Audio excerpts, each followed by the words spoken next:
Flamingo city म्हणून या शहराची एक नवी ओळख तयार झालेली आहे आणि म्हणूनच नवी मुंबई महानगरपालिका असेल या महापालिका इथल्या ज्या नवी मुंबई शहरामधल्या पाणथळी जागा आहेत त्या पाणथळी जागांचं संवर्धन करून तिथले सुशोभीकरण करून फ्लेमिंगोसाठी त्यांचं जतन कसं होईल याचा विचार करतात, त्यासाठी प्रयत्न केले जातात। मात्र सिडको या सगळ्या पाणथळी जागा आहेत, ज्या वेटलँड जागा आहेत, त्या जागा विकण्याचा घाट घातलाय। आपण माझ्या मागे बघू शकता की हा लोटस तलाव म्हणून याची ओळख आहे। मोठ्या प्रमाणात तिथे कमळ फुलतात आणि हा सगळा तलाव जो फ्लेमिंगो तलाव म्हणून देखील प्रसिद्ध आहे। फ्लेमिंगो मोठ्या प्रमाणात या ठिकाणी वर्षातून एकदा इथे येतात। हा तलाव, हा भला मोठा तलाव चक्क सिडकोने बुजवून टाकायला सुरुवात केलेली आहे।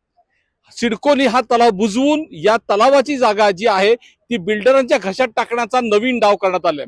यापूर्वी जर तुम्ही पाहिला तर नेरूळ मधल्या एनआरआयच्या शेजारचा तलाव असेल, डीपीएससी तलाव असतील, असे अनेक तलाव सिडको बुजवून त्या ठिकाणी बिल्डरांच्या घशात घालण्याचा हा सिडकोचा प्रयत्न आपण बघू शकता। या ठिकाणी आपण एक मजेशीर बाब या इथे सगळ्यात महत्वाची आहे की एक पहिला बोर्ड आपण तुम्हाला या मागे नवी मुंबई महानगरपालिकेचा दिसतोय। या बोर्डवरती स्पष्टपणे म्हटलंय की लोटस हा तलाव आहे आणि या लोटस तलावाच्या बाजूला कोणी डेब्रिस टाकू नये, कोणी कचरा टाकू नये असं बोर्ड देखील लावण्यात आलंय। आणि म्हणूनच नवी मुंबई महानगरपालिकेने या तलावाच्या बाजूला इथे बुजवू नये यासाठी पत्र देखील लावण्यात आले।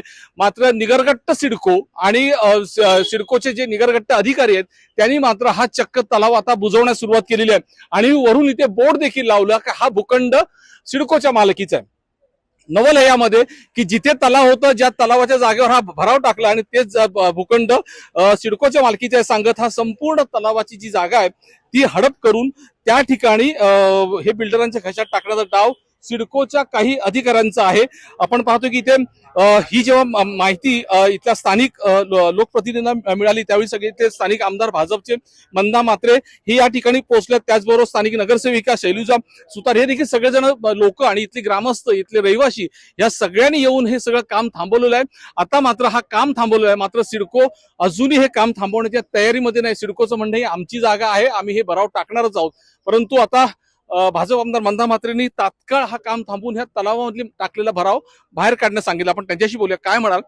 तुम्ही पाहता की सिडको एक एक करत जिथले जे तलाव आहेत, फ्लेमिंगोची सिटी म्हणून ओळखली जाते, त्या पाणथळी जागा बुजवून त्या बिल्डरांच्या घशात टाकण्याचा डाव सिडकोचा आहे। यापूर्वी डीपीएसचं झालं, आता नेरूळचं दुसरं एक तलाव पण झालं ना। कुक्षेत मध्ये असा तलाव होता, ग्रामस्थांना तिथे सगळ्या विधी वगैरे करायचे, तो बुजवून तिथे टावर, टोलेजंग टावर झाले। आज इकडचा जो मला आता कळला मी दौऱ्यावरच होती होल्डिंग पॉइंटच्या, तसंच इथे आल्यावर बोललो तेवढा भराव केलेला आहे, हा भराव तात्काळ काढा। जॉईंट एमडीला मी फोन केलाय, गणेश देशमुखला, जर काढला ना तर माझ्याशी घाट आहे। म्हणजे आमचे तलाव बुजवायचे, आम्हाला गार्डन नाही, आमच्या या शहराला नाही, तिथे सेक्टर 50 मध्ये गार्डन नाही, एक मंदिर नाही। म्हणजे काही तुम्ही जे नियोजन केलंय सिडकोनी ते वाऱ्यावरच केलंय आणि हाय ते पण बुजवायचं, ते तुम्हाला कोणी अधिकार दिलाय? कोणची तुमची जागा? ही जागा ग्रामस्थांच्या आहेत, तुम्हाला जागा दिला तर यासाठी नाही दिला। या परिसरामध्ये एकही तलाव नाही, हे लोटस तलाव म्हणून फेमस आहे आणि याचं सुशोभीकरण करायचं पालिकेकडे माझा प्रस्ताव आहे। असं असताना सिडकोनी जागा भराव काढलाच कसा? जर सिडकोचे अधिकारी हे मानायला तयार नाहीत, ते मात्र ठाम आहेत की हे भूखंड हडपच करण्याच्या याच्यावर अजिबात आम्ही हा भूखंड हडप करून देणार नाही।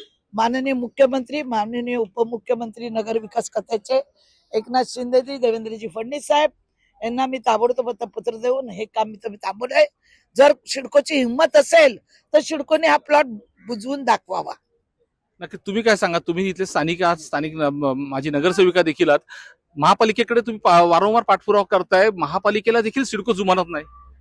बांगर साहेब होते तेव्हा त्यांनी पण हा प्रस्ताव तिथे संपूर्ण जागा ही पालिकेकडे हँडओव्हर करावी आणि इथे पालिकेच्या माध्यमातून ज्वेल ऑफ नवी मुंबई जसं डेव्हलप झालं तसं इथे डेव्हलप करावं म्हणून त्यांचाही प्रस्ताव होता, परंतु बांगर साहेबांनाही त्यांनी जुमानलं नाही। आम्ही 10-12 वर्षापासून इथले सेव्ह द इन्व्हायरमेंट हे इथले सुनील अगरवाल साहेब आणि इथले ॲडव्होकेट पाटोळे यांच्या माध्यमातून आम्ही इथे पिटिशन दाखल केलेली आहे। ही वेटलँड म्हणून प्रिझर्व आहे आणि असं असतानाही सिडको हे बुजवण्याचं काम चालू आहे। ती जुमानत नाही. त्यासाठी मोठं जन आंदोलन इथे केलेलं गेलं आहे. तरी पण आज पुन्हा एकदा त्या पिटिशनच्या अगेन्स्ट यांनी हे बुजवण्याचं काम पुनश्च त्यांनी चालू केलेलं आहे. आणि आज मी मंदाताईंचे खूप खूप आभार मानेन की आज जे काम चालू असताना येऊन तात्काळ त्यांनी आदेश देऊन हे काम थांबवलेलं आहे. आणि यापुढे त्यांनी मुख्यमंत्र्यांच्या माध्यमातून हे काम लवकरात लवकर त्यांनी आपलं पालिकेकडे हँडओव्हर करून इथे सुशोभीकरणाचं काम करण्यासाठी त्यांचे खूप मोठी मदत आम्हाला नक्कीच नेहमीच सिडको म्हणते की आम्ही पर्यावरणवादी आहोत आणि आम्ही पर्यावरणाचं जतन करतो असं सिडको म्हणते. पण प्रत्येक सिडकोच्या अधिकाऱ्यांचं काम कशा पद्धतीने चालतं आणि सिडकोचं ध्येय धोरण काय हे यावरून स्पष्ट होतं. पाणथळीच्या जागा ज्या शहराच्या लगत या असे एवढ्या मोठ्या प्रमाणात आहे. याचपूर्वी पहिल्या पावसामध्येच हा संपूर्ण बेलापूर नेरूळ परिसर पावसामध्ये संपूर्ण 24 तास पाण्याखाली होता. अशा वेळी अशा पाणथळी जागा किंवा असे तलाव जिथे पाणी असतं ते देखील जर बुजवलं गेलं तर येणाऱ्या काळात नवी मुंबईचं नियोजन पूर्णपणे फसेल हे मात्र नक्की. विनय म्हात्रे, न्यूज 18 लोकमत, नवी मुंबई.